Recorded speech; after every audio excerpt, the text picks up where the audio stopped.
நெல்லை மாவட்டம் Valliyur Kings matriculation பள்ளியில் 12ஆம் வகுப்பு மாணவர்களிடையே மோதல் ஏற்பட்டதாக கூறப்படும் நிலையில் 6 மாணவர்கள் சிறுவர் கூர்நோக்கு இல்லத்திற்கு அனுப்பப்பட்டிருக்கின்றனர். இதை பற்றின மேலும் விவரங்களை எமது செய்தியாளர் அமுல் ஜெய்சிங் வழங்க கேட்கலாம். அமுல் ஜெய்சிங், வணக்கம். விவரங்கள் என்ன பகிரலாம்? வணக்கம். திருநெல்வேலி மாவட்டம் வள்ளியூர் அருகே புதூரில் கிங்ஸ் மெட்ரிக் மேல்நிலைப் பள்ளி செயல்பட்டு வருகிறது. 1000க்கும் மேற்பட்ட மாணவர்கள் இந்த பள்ளியில் படித்து வருகின்றனர். நேற்று மாணவர் பேரவை தலைவரை தேர்வு செய்வதில் மாணவர்களிடையே மோதல் ஏற்பட்டிருக்கிறது. இதில் 12ஆம் வகுப்பு பயிலும் ஒரு மாணவர் தாக்கப்பட்டிருக்கிறார். மாற்று சமூகத்தை சேர்ந்த 7 மாணவர்கள் தாக்கியதாக காவல்துறை தரப்பில் தெரிவிக்கப்படுகிறது.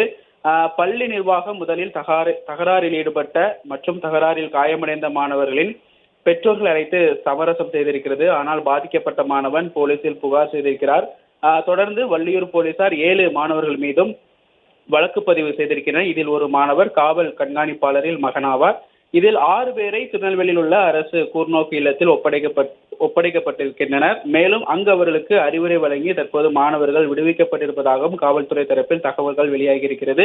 கடந்த 3 மாதங்களில் மட்டும் நெல்லை மாவட்டம் வள்ளியூரில் 4 முறை மாணவர்களிடையே இந்த மோதல்கள் ஏற்பட்டிருக்கிறது குறிப்பிடத்தக்கது. நெல்லை மாவட்டத்தில் தொடர்ச்சியாக ஜாதிய ரீதியாக மாணவர்கள் மத்தியில் மோதல் ஏற்படுவது தொடர்கதையாகி வருவது நெல்லை மாவட்டத்தில் பரபரப்பை ஏற்படுத்தியிருக்கிறது.